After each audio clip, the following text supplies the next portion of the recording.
하나님 말씀 마태복음 5장 1절부터 12절까지 교독하겠습니다. 예수께서 무리를 보시고 산에 올라가 앉으시니 제자들이 나온지라. 심령이 가난한 자는 복이 있나니 천국이 그들의 것이며, 온유한 자는 복이 있나니 그들이 땅을 기업으로 받을 것이며,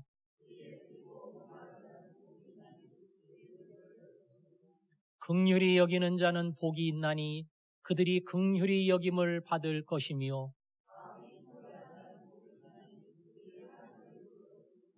화평하게 하는 자는 복이 있나니 그들이 하나님의 아들이라 일컬음을 받을 것이며,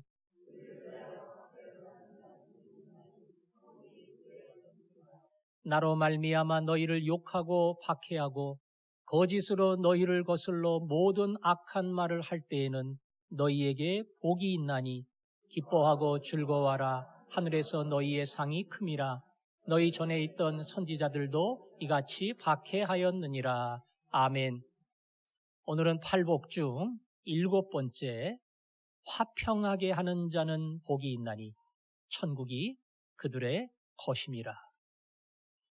화평하면 여러분들이 구약적으로 생각나는 쉬운 단어가 있어요. 샬롬이에요. 샬롬. 화평은 구약적 용어가 샬롬입니다. 시편에 간혹 등장하는 아멘과 같은 마침표가 샬롬.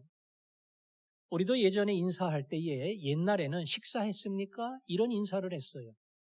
굶던 시대였으니까. 요즘은 안녕하세요. 별일 없지요? 잘 지내지요? 이렇게 인사를 합니다. 샬롬도 같은 개념입니다. 샬롬 이렇게 인사하면 평화가 있기를. 그 평화라는 말 속에는 당신의 상처가 다 치유되기를, 육체적 질병에서 회복되기를, 모든 빚의 아픔에서 청산되기를, 자녀의 문제가 진학과 취업으로 다 아름답게 열리기를, 거기에 대하여 샬롬, 하나님께서 평강의 복을 주시기를 원한다. 이렇게 복을 비는 겁니다. 우리는 주변의 현실을 보면서 화평이 없기 때문에 성경은 샬롬과 화평의 복을 우리에게 강조하고 그러한 사람이 되도록 가르친다는 사실을 알 수가 있습니다. 국가와 국가 간의 다툼, 흔히 보지요. 영원한 친구, 영원한 적도 없다. 이쪽 나라와 부딪히면 저쪽 나라와 하나가 되고, 거꾸로 이 나라와 부딪히면 또 이쪽 나라와 하나가 되는 그러한 현실이 요즘의 외교입니다. 무역이 전쟁입니다. 때로는 군사를 동원해서 전쟁을 치르기까지 합니다. 이렇게 철저한 자국 이익주의가 국가와 국가 간의 불화를 일으킵니다. 국가 안의 집단도 마찬가지입니다. 정치판을 보면 알죠? 여와 야가 하나 되는 법이 없어요. 계속 물고 늘어지고 싸웁니다. 재계를 봐도 고용주하고 고용인하고는 입장이 달라요. 최저임금 그거 가지고 못 살겠다고 야단입니다. 서로에 대해서 불만을 이야기합니다. 궁극적으로는 한 사람과 한 사람의 관계 속에서 수많은 미움과 불화가, 심지어는 폭행과 그리고 살인까지 일어나는 것, 그것이 우리가 살아가고 있는 현실입니다. 왜 이 땅에는 화평이 없을까? 왜 인간은 이렇게 살아갈 수밖에 없을까? 언제부터 인간은 이 불화의 골짜기에 떨어졌을까? 우리가 그 원인을 찾는다면 최초의 인간 아담과 하와로까지 올라가야 됩니다. 아담은 하와를 볼 때에 얼마나 고맙고 얼마나 마음에 드는지 내 뼈 중에 뼈고 살 중에 살이라. 그렇게 진한 사랑의 노래를 불렀습니다. 그런데 어느 날 다툼이 일어났어요. 원망이 시작됐습니다. 서로를 향해서 책임을 전가합니다. 요즘으로 말하면 이혼하게 생겼어요. 그렇게 사이가 좋았는데 이 사람 없으면 못 살 것처럼 생각이 들었는데 심각한 위기 그리고 미움과 갈라지는 그런 자리까지 왔단 말입니다. 왜 그렇게 됐어요? 선악과를 따먹을 때 그런 결과가 나타났습니다. 선악과는 하나님이 먹지 말라고 정한 한 가지 나무입니다. 그 나무가 귀해서가 아니고요. 다 돼. 그런다고 니네가 다 하는 거 아니야. 니네가 하나님 아니야. 선악과를 볼 때마다 진정한 창조주 하나님이 계시고 나는 피조물이라는 사실을 잊지 마라. 그래서 선악과를 남겨놓았습니다. 하지만 마귀의 유혹을 받고 너도 먹으면 하나님 돼. 그 유혹에 넘어져서 하나님 되고 싶은 욕심으로 선악과를 따먹었습니다. 하나님께 범죄했습니다. 당연히 하나님과의 관계가 멀어질 수밖에 없어요. 아담도 죄인, 하와도 죄인, 어찌 보면 주범, 공범처럼 다 죄인이에요. 둘 사이는 친해져야지요. 그런데 희한하게 아담과 하와가 갈라섰어요. 죄는 하나님께 지었는데 둘 다 죄인인데 이 죄인들 가운데 문제와 그리고 미움과 원망이 일어나고 함께 살 수 없는 수많은 다툼이 그 안에서 시작이 되었다는 겁니다. 따라서 화평이라고 하는 것은 이 사람하고 나하고의 문제 같은데 하나님과 화평하지 못하면 인간은 이럴 수밖에 없구나. 이런 화평의 근원이 무엇인가 하는 것을 우리는 먼저 알아야 됩니다.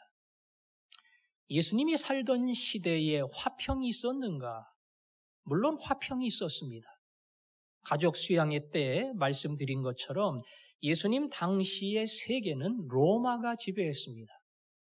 로마는 로마의 권력으로 세상에 화평을, 팍스 로마나 로마의 권세로 세상에 화평을 이루어 갔어요.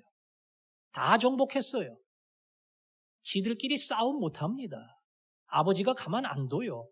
옛날에는 수없는 민족끼리 싸웠는데 로마가 다 정복함으로 힘으로 누르고 화평한 민족으로 만들었습니다. 그것이 힘을 통한 화평입니다. 예수님이 이 땅에 오셔서 얼마든지 힘을 통한 화평을 만들어낼 수가 있어요.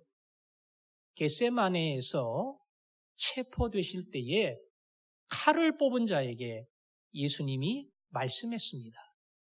내가 힘이 없어 끌려가는 거 아니야. 지금도 기도하면 하늘에서 수천의 천사들이 내려와 이거 한 칼에 다 밀어버려. 내가 결코 무력해서 이러는 것이 아니다.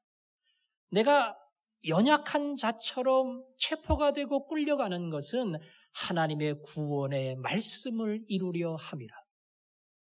예수님은 한없이 연약한 자로 체포를 당하고 그리고 끌려갔습니다. 그러나 그를 통한 놀라운 화평의 역사가 시작이 됐어요. 반면에 힘으로 화평을 이루었던 로마는 그 화평 이루려면 정복해야 되잖아요. 정복하려면 반대자를 죽여야 되잖아요. 수백만 명 죽였습니다. 그리고 민족 간의 평화를 만든 거예요. 어느 날 그 화평도 무너졌습니다. 로마 안에도 내분이 일어났습니다. 결국은 다시 민족 간 수많은 전쟁이 발생되는 그러한 현실로 돌아오고 말았습니다. 이것이 어찌 보면 이 땅이 만드는 화평의 한계예요. 힘으로 만들고 논리로 만드는 화평의 한계가 이렇다는 겁니다. 세상의 많은 사람들은 화평을 원합니다. 싸우기를 원치 않아요. 전쟁을 추구하는 그러한 사람과 그러한 민족은 없습니다. 그럼에도 전쟁했어요. 이 땅에 수많은 화평을 이루는 이념과 개념들이 있는데 그 중에 대표적인 것이 사회주의입니다. 마르크스가 사회주의 이론을 제시할 때에 여태까지는 가진 자와 가지지 못한 자, 권력이 있는 자와 권력이 없는 자, 이 서민과 천민들은 항상 괄시를 받고 무시를 받고 대를 이어가며 그렇게 살았다. 이제는 뭔가 국가의 제도적 변화가 일어나야 되고 모두가 공평하게 잘 살 수 있는 나라를 만들어야 된다. 그래서 사회주의를 제창한 겁니다. 공동의 수입을 가지고 모두가 나눠 쓰는 공평한 세상을 만들자. 그 사회주의를 현실에 실현시킨 사람들이 공산당 아니에요? 예. 그 최초의 공산당이 러시아에서 일어났고 동유럽과 중앙아시아를 다 정복하면서 소비에트 연방 소련을 만들었습니다. 여러분, 레닌, 스탈린 이렇게 사회주의 이상 국가를 만들겠다고 하는 그들을 통하여 이 땅의 진정한 평등 사회가 시작이 되었는가? 그랬습니까? 아니에요. 스탈린은 거의 500만 명을 죽였습니다.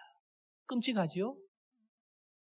요즘 이 시대에 500명만 죽여도 큰일 납니다. 쫓겨납니다. 5천 명도 아니고요. 5만 명도 아니고요. 500만 명. 서울시 인구의 절반 다 죽인 거예요.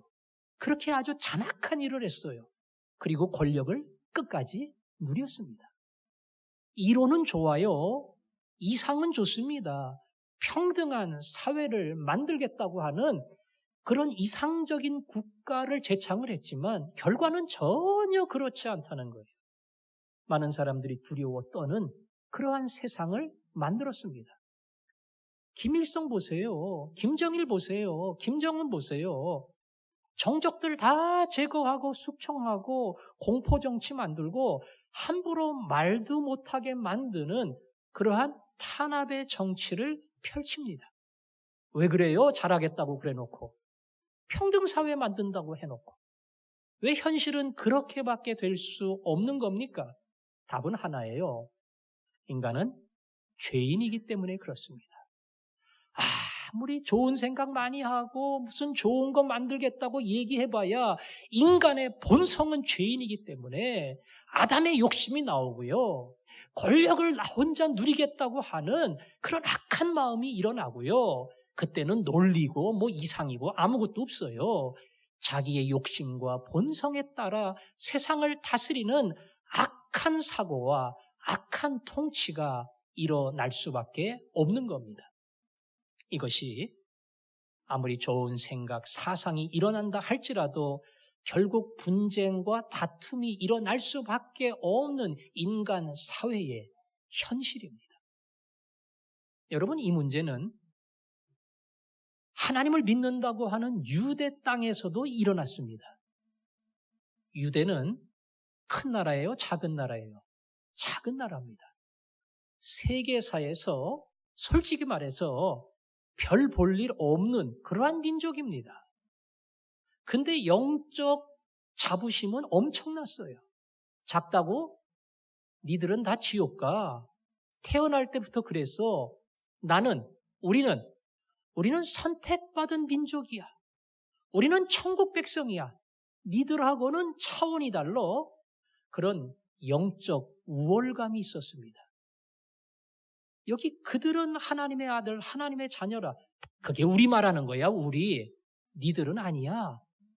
그런 사고와 그런 갈등의 수많은 세계를 유대인들이 만든 겁니다. 그러니까 하나님을 믿는다고 하는 그 안에도 진정한 화평이 아니라 수많은 판단과 비판과 불화가 일어난 겁니다.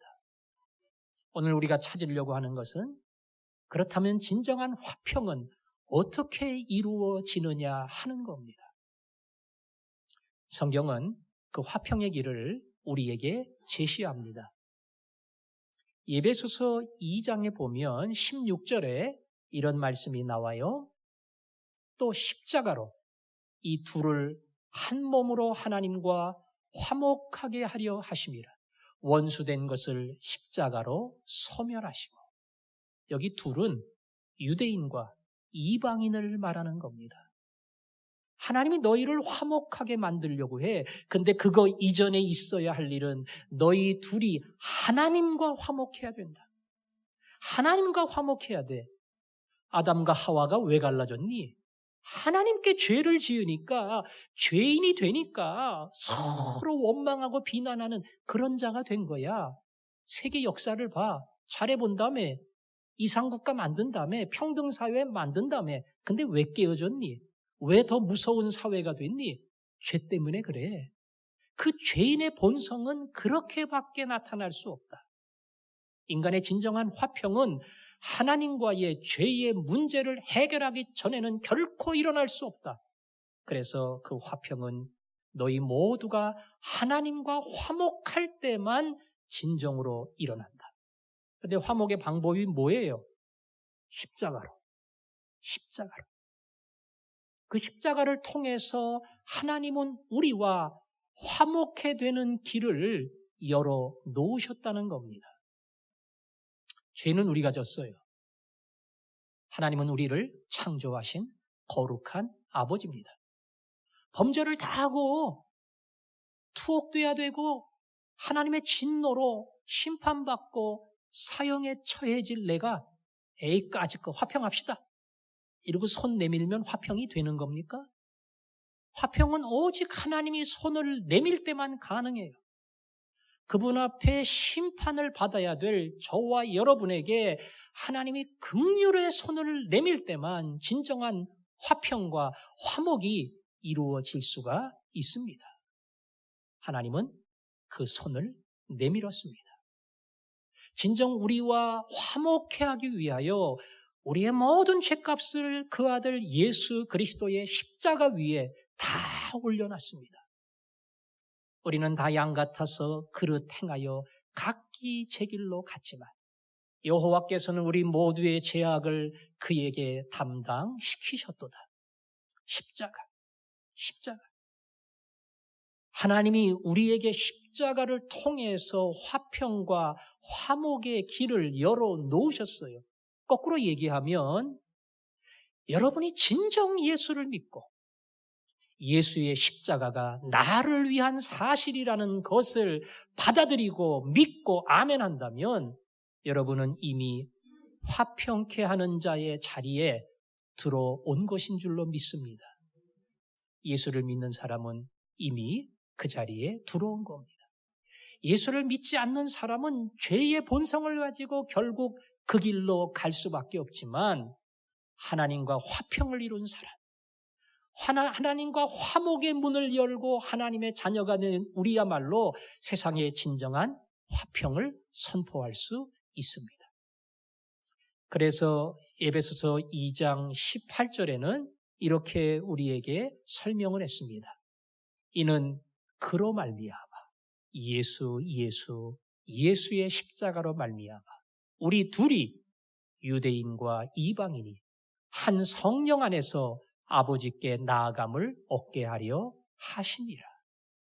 하나 될 수 없는 유대인과 이방인이 예수로 말미암아 십자가로 말미암아 하나가 되어 아버지께 나아간다.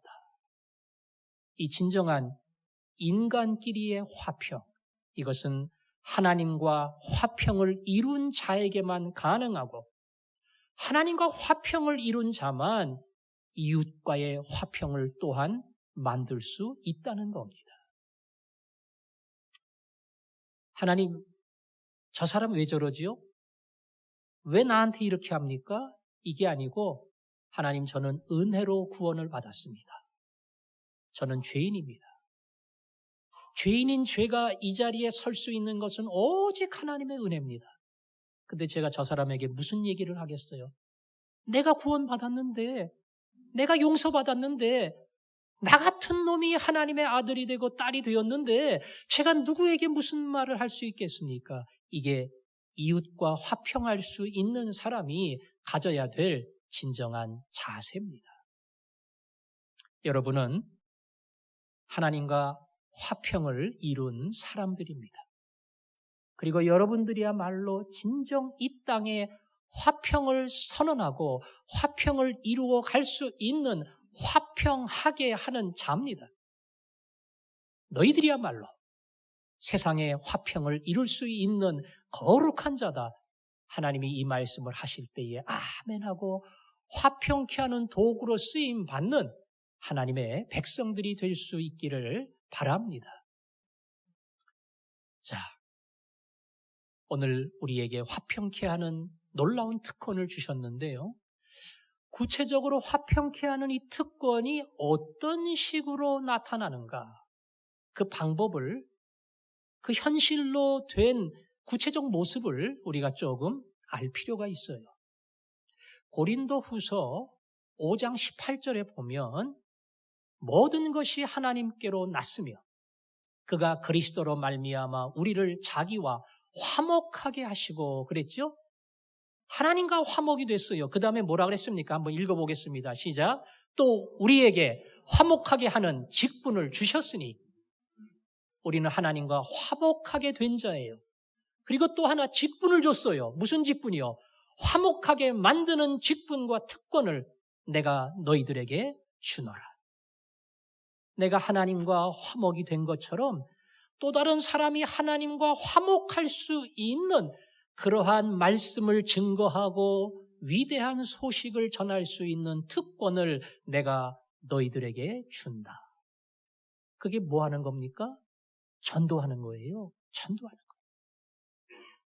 나 같은 죄인이 예수 믿고 하나님의 자녀 되었어. 당신도 예수 믿으면 심판받는 사람이 아니라 하나님의 사랑받는 자녀 되고 천국 백성 되고 하나님이 자기 품에 안아주는 귀한 하나님의 백성 되는 거야. 이 소식을 전하고 그로 하여금 하나님과 화목된 사람을 만드는 것. 이게 세상을 화평하게 만드는 가장 중요하고 위대한 역사고 첫걸음이에요. 예배당에 누구를 데려오면 내가 한 사람 데려왔다. 그 전도의 열매가 있는 것이 얼마나 뿌듯해요. 그러나 더 나아가면 저 사람이 여기에 오지 않았다면, 저 사람이 예수를 믿지 않았다면 죄인으로 하나님의 심판을 받을, 그리고 영원한 지옥에 처할 그 길을 갈 수밖에 없을 거야. 이곳에 내가 모시고 왔고 저 사람이 예수를 믿음으로 하나님과 화평한 백성이 되고 자녀가 되고 그리고 천국의 주인이 되어 하늘나라에 갈 수 있으니 하나님, 제가 그러한 도구로 쓰임 받았습니다. 감사합니다. 이게 전도하는 사람이 고백할 수 있는 그러한 큰 감사의 제목입니다. 저는 저를 포함해서 우리 모두가 그렇게 쓰임받을 수 있기를 원합니다. 여기 누군가 한 사람 데려오세요. 안 데리고 오면 그 사람 그렇게 살다가 죽으면 하나님의 진노의 대상으로 그 엄청난 심판을 받아야 될 그런 아주 불쌍한 자가 되고 맙니다. 그러나 내가 그를 위해 기도하고 그를 이곳에 데려오고 그가 복음을 듣고 예수를 믿도록 온 마음을 다해 섬기면 어느 날 하나님과 원수된 모든 벽이 허물어지고 화목하게 되고 자녀가 되는 놀라운 축복이 그에게 임합니다. 내가 그의 일생에 영원한 축복을 줄 수 있는 도구로 쓰임받는다. 그러한 큰 기쁨을 가지고 하나님 앞에 복음 들고 나아가는 주님의 자녀들이 되기를 축원합니다. 자, 이제 우리의 구체적인 현실 속에서 복음이 아니라 삶의 화평은 어떻게 이루어지는가? 말씀드렸지요? 사람은 싸워요. 왜? 이기주의가 본성이니까. 항상 억울하니까 싸울 수밖에 없어요. 내 자존심을 완전히 뭉그러뜨렸어요. 사람들 앞에서 내 체면을 아주 그냥 땅바닥에 깔아버렸어요. 내게 깊은 상처를 주고 내 삶에 큰 손해를 끼치고 그리고 내 재정적인 큰 피해를 저 사람이 입혔어요. 도저히 용납할 수가 없어요. 저런 사람과 화평을 이룬다고 하는 것은 말이 안 돼요. 심하게 얘기하면 저 사람 천국 가면 나 천국 안 갈 거예요. 그럴 정도로 그 사람하고는 도저히 화평을 이룰 수 없는 그런 자리에 처할 때가 있습니다. 화평을 이루려면 하나님과 화평이 된 사람만 가능합니다. 하나님과 화평을 이루는 사람은 이 팔복을 고백하는 사람이에요. 팔복을 고백할 수 있는 사람. 내가 누군지를 아는 사람. 하나님, 저는 죄인입니다. 남이 보는 것과 관계없이 내 안에 그리고 내 깊은 곳에 수많은 욕심과 미움과 그리고 증오와 하나님, 저는 본질적인 죄인입니다. 자기의 영적 가난을 인정하고 애통할 수 있는 사람. 하나님, 제가 할 말이 많았습니다. 하나님께도 따질 게 간혹 있었습니다. 그러나 제가 이제는 입을 다뭅니다. 제가 온유한 자가 됩니다. 저는 주장할 것이 아무것도 없는 자입니다. 이걸 고백할 수 있는 사람. 하나님의 긍휼이 아니고는 저는 구원을 못 받습니다. 나 같은 죄인을 기다리고 구원해 주신 긍휼하신 하나님 감사합니다. 제가 이제 할 수 있는 것은 빚진 이 큰 긍휼의 빚을 다른 사람에게 보여주는 것, 이거 외에는 할 게 없습니다. 이게 구원받은 사람만이 고백할 수 있는 거예요. 하나님, 제가 왜 그를 용납하지 못합니까? 제가 뭐가 그렇게 억울할까요? 예수님은 이 땅에 오실 때 하늘의 권세를 포기했습니다. 나약한 인생으로 살았습니다. 창조주로서 자기가 만든 인간에게 멸시를 받고 그리고 십자가의 길을 갔습니다. 예수님은 모든 걸 포기했어요. 그분에게는 진정한 희생이 있었습니다. 우리에게 물어봅니다. 넌 뭘 희생했니? 네가 진정으로 가지고 있는 무엇을 사람들이 무시를 하고 함부로 하고 너를 깔아뭉갰니? 그렇게 억울한 것이 있으면 얘기해봐라. 우리에게 묻습니다. 그때 우리의 고백은 오직 팔복이에요. 주여, 저는 죄인입니다. 제 눈물은 저 사람 때문이 아니고요. 저 때문에 우는 겁니다. 저 때문에. 이 본성을 가진 악한 저 때문에 다윗처럼 살인과 간음을 범할 수밖에 없는 저 때문에 제가 우는 겁니다. 하나님, 그렇습니다. 저는 누구를 탓할 자격이 없고 비난할 자격도 없고 눈 속에 들보를 가진 자입니다. 이거를 고백하고 자기를 발견할 때에 화평의 자리에 도달할 수 있습니다. 팔복을 진심으로 고백하는 사람, 팔복 앞에 아멘 하는 사람, 하나님이 그런 은혜의 복을 여러분에게 주시기를 바랍니다. 화평을 이룰 수 있는 또 다른 방법이 있다면 자꾸 그의 입장에 서는 겁니다. 내 편에서 보면 나는 억울하고 피해자입니다. 나는 그의 편에 서본 적이 별로 없어요. 항상 내 편에서 그를 봅니다. 그러나 그의 편에 조금이라도 서보면 그를 이해할 수가 있어요. 장애인 학교가 들어서면 주변에 많은 아파트 주민들이 반대를 합니다. 프랭카드까지 써놓고 항전을 해서 못 들어오게 합니다. 신문과 방송에서 누구 욕하는가요? 반대하는 주민들에게 문제를 오히려 잘 덮어주지 아니하고 품어주지 않는 그러한 사람들이다. 얘기를 합니다. 물론 잘못된 겁니다. 그런데 거꾸로 저 사람들은 왜 저렇게 반대를 할까? 장애인 부모들이 그런 생각을 해볼 수도 있어요. 저 사람들은 왜 저렇게 결사적으로 장애인 학교를 못 세우려고 하는 걸까? 생각해 볼 수 있어요. 주민들도 왜 그 엄마와 아빠들이 여기에 꼭 학교를 세우려고 할까?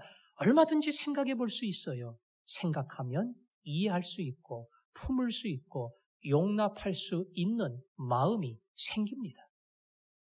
그의 입장에 서보는 사람. 그래서 그의 자리에서 나를 보면서 고개를 끄덕일 수 있는 사람, 그런 지혜를 여러분에게 주시기를 원합니다. 하나가 더 있다면 말하기보다는 많이 들으세요. 말할 게 너무나 많아요. 억울해요. 자꾸 주장할 수밖에 없어요. 그러나 성경은 들으라고 이야기합니다. 야고보서 1장에 보면 19절에 그 말씀이 나와요. 내 사랑하는 형제들아 너희가 알지니 사람마다 듣기는 속히 하고 말하기는 더디하며 성내기도 더디해라. 경청하라는 거지요. 경청. 건성으로 듣지 말고 저를 포함해서 우리는 건성으로 많이 듣잖아요. 안 들었어요. 듣는 척만 했지. 나중에 물어보면 몰라요. 뭘 들었는지. 경청하고 잘 듣는 겁니다. 말을 조금만 하는 겁니다.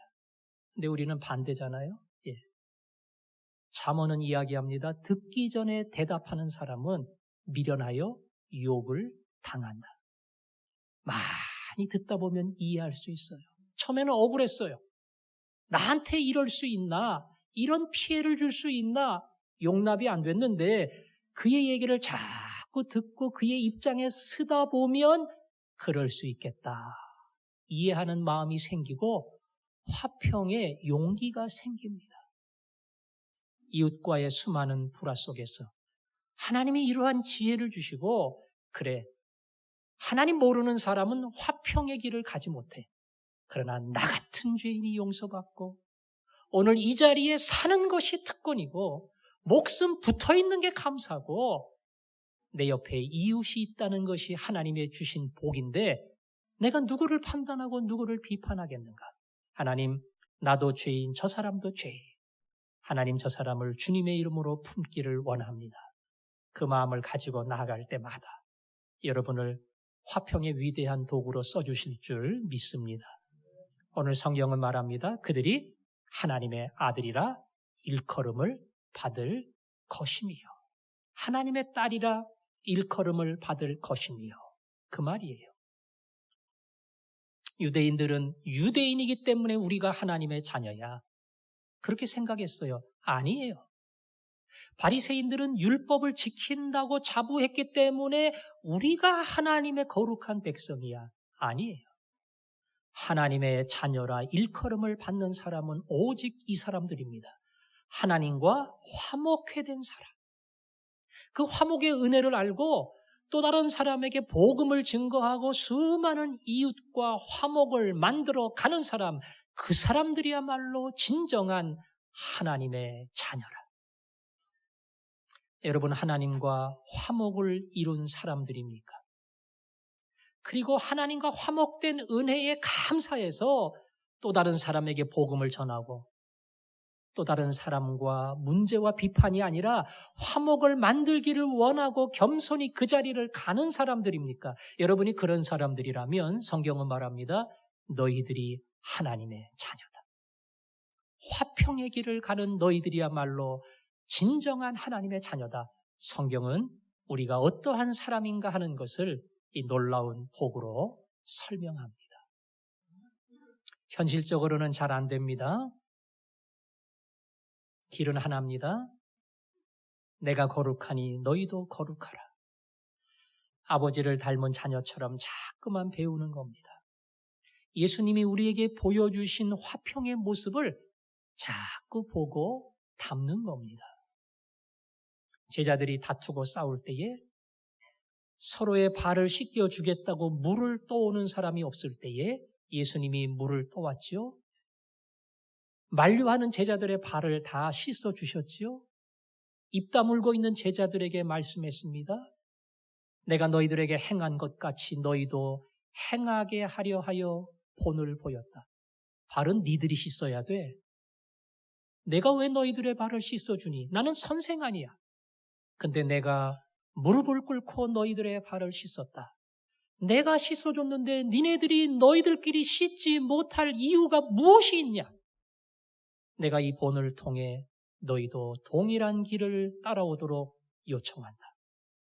예수님을 볼 때마다 우리는 화평의 길을 가게 됩니다. 다시 말씀드립니다. 이 길은 그냥 가는 거 아니다. 내 자존심을 내려놔야 된다.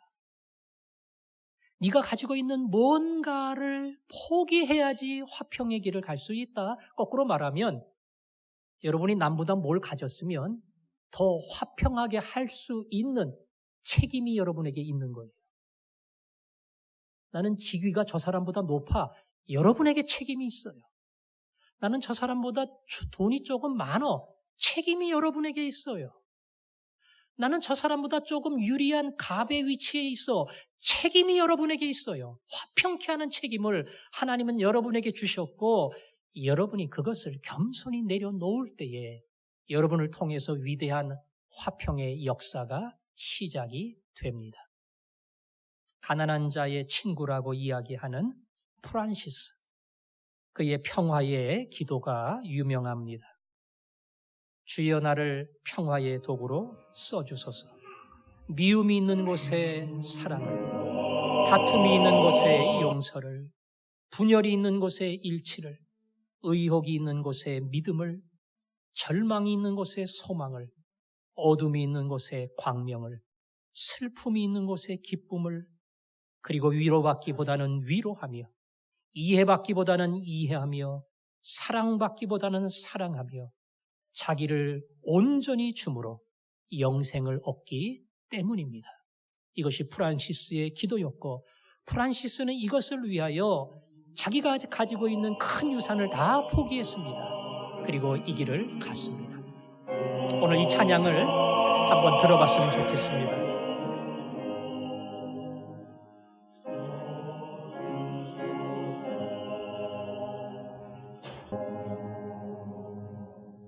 이 평화의 도구로 쓰임받기 위해서는 우리 마음속에 예수 그리스도의 주는 평안이 꽉꽉 넘쳐야 됩니다. 그래서 또 다른 사람을 향해 평화의 입술을 열고 평화의 손길을 내밀 줄로 믿습니다. 우리 그 마음을 가지고 평안을 너에게 주노라.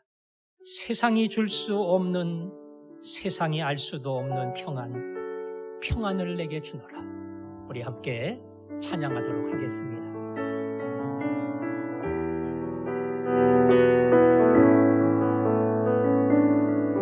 평안을 너에게 주노라. 평안을 너에게 주노라. 세상이 줄 수 없는, 세상이 알 수도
말씀하셨습니다. 나의 평안을 너에게 주노라. 내가 주는 평안은 세상이 주는 것과 같지 아니하니라. 너희는 마음에 근심하지도 말고 두려워하지도 말라. 주여, 환경을 뛰어넘는 이 평안을 내게 주시고 이웃과의 모든 다툼을 뛰어넘는 이 평안을 내게 주시고 주님이 주신 평안을 가지고 이웃을 보게 하시고 주님이 말씀하신 화평케 하는 이 놀라운 약속을 이루어 가게 하여 주옵소서. 우리 한 목소리를 가지고 기도하겠습니다. 아버지 하나님, 이 시간 기도합니다. 하나님, 화평케 하는 도구로 쓰임받기를 원합니다. 하나님이 나 같은 죄인을 용납하여 주시고 거룩한 하나님의 자녀로 삼아주셨으니 이 은혜를 잊지 않게 하여 주옵소서. 오직 은혜로 구원받고 오직 은혜로 하나님의 화목된 자로 하나님 앞에 영접을 받았으니 또 다른 사람을 그 눈으로 보게 하여 주시고 또 다른 사람을 그 마음으로 품게 하여 주시고 화평케 하는 자가 되어야 한다는 주님의 말씀이 내 것이 되게 하여 주옵소서. 예수님 이름으로 기도합니다. 아멘.